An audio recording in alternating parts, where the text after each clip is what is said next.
Desastre! Foi em Arthur Alvim, ontem bem cedo. O trem que vinha de Mogi das Cruzes chocou-se com o ônibus. Morreram 22 pessoas. O motorista do ônibus da Aviação São José, Valdomiro Leôncio da Silva, não era imprudente, dizem. Por que então avançou o sinal vermelho e não deu atenção aos apitos insistentes do trem? O sinal de perigo estava ligado, mas o ônibus avançou. Valdomiro, o motorista, entrou no bar do japonês, no fim da linha de Itaquera, bebeu rapidamente um cafezinho, fez um sinal para o cobrador Isidoro e entrou no ônibus da Aviação São José. Assim era todos os dias. E naquela hora, Preguinho, fiscal do ponto, ouviu um passageiro dizer irritado a um moço que tomava uma pinga no bar de Shiro Fusuyama, muito frequentado pela turma dos ônibus. Eu é que não vou pegar o carro deste moleirão. E ficou para outra viagem. 30 minutos depois, o carro do moleirão estava caído nos trilhos da ferrovia. Vidros quebrados, bancos quebrados, um monte de ferro e sangue. Um comerciante da vizinhança ouviu o barulho do encontro do trem que vinha de Mogi com o ônibus e o definiu como uma bomba atômica, coisa assim.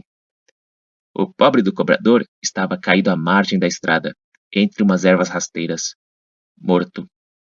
Sob o corpo de uma senhora sem vida, um nenê chorava. Aquele acidente em Arthur Alvim mudaria em segundos a vida monótona e cansada do bairro operário. Milhares de pessoas correriam para as beiradas da estação para ver o que estava acontecendo. Os primeiros que chegaram viram, ainda, toda aquela gente morta. Alguns tentaram ajudar, vencendo o horror dos corpos mutilados e do sangue. Muito sangue. Livínio, o barbeiro, ficou desesperado quando ouviu os gritos, depois do choque, e do que lhe pareceu uma explosão. À porta da barbearia, bem perto da linha do trem, uma mulher gritava: Minha Nossa Senhora, o trem pegou o ônibus! Um pouco antes, Leonice, sua filha, tinha conversado com ele. Meu pai, eu vou até Itaquera. Vá de ônibus, filha, que é mais rápido. Não sei, pai. Acho que vou de trem. Vá de ônibus, filha. Era aquele ônibus laranja e branco que ela deveria pegar. E o ônibus agora era um monte de ferro no meio da linha. O barbeiro ficou desesperado. Minutos depois, sua filha, senhora de 32 anos, apareceu. Ela tinha preferido ir de trem mesmo. O vizinho de seu Livínio, Walter, que tem uma oficina eletrônica, voltava por aquela hora da casa de um freguês. Tinha ido entregar um rádio e passava, como sempre, pela estrada de ferro. Atrás dele vinha um ônibus, não muito rápido, mas, ao que lhe pareceu, disposto a não parar na passagem de nível, embora a campanha de alerta estivesse soando. Walter Ferreira ainda olhou para o homem que estava ao volante, com um ar de reprovação, ainda mais que percebeu que o trem de Mogi vinha, e zunindo. Sentiu o perigo e correu, embora não mais estivesse sobre os trilhos. Há dias atrás, tinha ouvido dizer que, numa batida dessas, quem está por perto pode ser o maior prejudicado. Ouviu o ruído enorme enquanto caía, assustado. Caiu, viu o ônibus, ouviu os gritos, viu mais coisas horrorosas do que gostaria de ver em toda a vida. Depois, comentaria, já medicado numa farmácia vizinha. Se eu tivesse ido entregar o rádio de carro, isto não aconteceria, porque eu nunca passaria naquelas condições.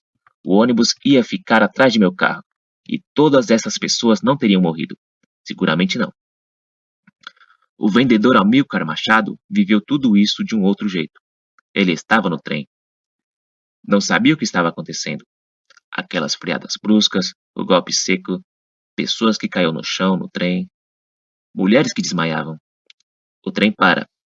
Alguém grita que o trem pode pegar fogo. Gente foge pela janela. O trem e o ônibus estavam cheios de mulheres e crianças, além de homens que iam trabalhar na cidade. Muitas das mulheres iam levar os filhinhos para postos médicos. O operário Joaquim Rodrigues da Cruz comentava, enquanto tomava um copo d'água num bar vizinho à estação, a sua desgraça, insignificante perto das desgraças alheias. Como estava atrasado para o trabalho, pegou a litorina, que é mais cara. Assim chegaria na hora. Agora, estava vivendo este pesadelo. Tinha ajudado as pessoas do ônibus. E depois de quase morrer, ninguém o convencia do contrário, nem ele queria ser convencido. Perdera definitivamente um dia de trabalho, o que é muito para quem vive de salário mínimo. Genésio Ferreira, que tem um negócio no Jabaquara, ficou olhando, depois de ter descido do trem, a chegada das ambulâncias, das 10 patrulhas, das dezenas de policiais, PMs, gente da ferrovia, cobradores e motoristas da São José, que vinham para ajudar também. Àquela altura, os bombeiros já haviam contado 10 mortos, entre os ferros e o sangue do ônibus. Pessoas agonizando eram levadas em ambulâncias para os hospitais vizinhos. A Casa de Saúde de Vila Matilde, o Hospital Maternidade Santa Marcelina, o Pronto-Socorro do Tatuapé. As rádios já estavam transmitindo boletins extraordinários. Os câmeras de TV filmavam. Os repórteres dos jornais procuravam histórias. Colegas do motorista do ônibus não entendiam o que havia acontecido. Valdomiro tinha fama de ser um sujeito tranquilo, que até irritava os passageiros com seu modo de dirigir. O cobrador, diziam, era um sujeito brincalhão, sempre disposto a pregar peças aos amigos, enquanto esperavam o ônibus da empresa, conhecido como Negreiro, num bar vizinho da garagem, na Vila Talarico. O motorista Valdomiro Leôncio da Silva, não. Ele era atarracado e sisudo, mais preocupado com suas próprias ideias religiosas de crente, não gostando sequer de ver os amigos tomar um trago ou fumar. Como as conversas da turma eram sobre coisas que não o interessavam, talvez mais por isto, ele ficou assim, quieto, ensimesmado. Mas que ninguém diga que ele era imprudente, comentava o cobrador José Quirino com a cobradora Rosa Maria de Andrade, os dois olhando para ver o que tinha restado do ônibus.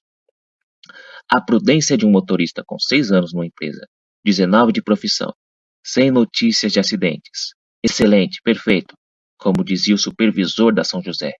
Aumentava o mistério do acidente. E, para todas as testemunhas, o maquinista Jair Barbosa da Silva também não tinha culpa alguma. Ele machucou-se ligeiramente. Mas a manobra do motorista sobre o leito da estação, dizem, foi absolutamente errada. No fim da tarde, a Rede Ferroviária Federal S.A. distribuiu uma nota na qual confirmava essa versão. Dizia: lamentamos informar que hoje, às 8 horas e 35 minutos, o ônibus da aviação São José, chapa HW6824, dirigido pelo motorista Valdomiro Leôncio da Silva, desrespeitando os sinais acústicos e luminosos existentes na passagem de nível de nossa estação em Arthur Alvim, adentrou imprudentemente o leito ferroviário, sendo colhido pelo trem de passageiros de prefixo SW3, pilotado pelo maquinista Jair Barbosa da Silva, que trafegava com destino à estação Roosevelt, procedente de Mogi das Cruzes, de onde partira às 8 horas. Embora o maquinista da composição SW3 acionasse o apito incessantemente e aplicasse os freios, a colisão com o ônibus foi inevitável. Na hora do acidente, manhãzinha, o bairro de Arthur Alvim estava muito quieto. O comerciante Arthur Chea de Tarcha, à porta de sua loja, viu tudo. Disse que não esquece mais. Foi ele quem falou. Parecia uma bomba atômica explodindo no subúrbio. O senhor é do Jornal da Tarde? Pergunta Tarcha. Por favor, peça para as autoridades botarem uma porteira na estação Arthur Alvim. Aqui toda hora dá acidente, em parte por isto, em parte pela imprudência geral. Veja o que aconteceu hoje. Nessa hora, chegou Walter Ferreira, que quase morreu de susto, a poucos metros do acidente. Este é o maior acidente que ele viu por ali, em 32 anos de Arthur Alvim. E não que ele tenha sabido de poucos. Meses atrás, um caminhão carregado de ferro velho foi apanhado por um trem. Bem ali. O que aconteceu? Pois o trem cortou o caminhão ao meio, como se corta um bolo de noiva. E só sobrou a boleia, onde estavam 3 pessoas. Milagre! Conclui seu Walter. Enquanto isto, a polícia levava preso um senhor chamado João da Silva Reis, ex-soldado da Polícia Militar, ex-jogador de futebol, lateral esquerdo da delegacia de uma cidadezinha do interior, técnico da Associação Esportiva Barão de Mogi, vigilante e desempregado, que ia procurar emprego na cidade. Foi detido enquanto juntava nas proximidades do ônibus 12 cruzeiros, depois de ter ajudado a tirar das ferragens pessoas feridas e mortas. Acharam que Silva Reis estava saqueando o ônibus. versão que o delegado Ayrton Bicas, do 21º Distrito, não aceitou e mandou embora. Mas, lá em Arthur Alvim, as conversas não pararam até o fim da tarde, até a noite. Foi o momento mais duro que aquelas pessoas viveram. Walter Ferreira, da oficina eletrônica, em sua rodinha no bar da esquina, dizia, com insistência: muitos motoristas fazem roleta russa com a vida dos outros, e a gente sempre se espantava. Exatamente ao meio-dia, o ônibus HW6824 movimentou-se pela última vez, puxado pelo carro 633723 do Corpo de Bombeiros. Era um monte de ferro.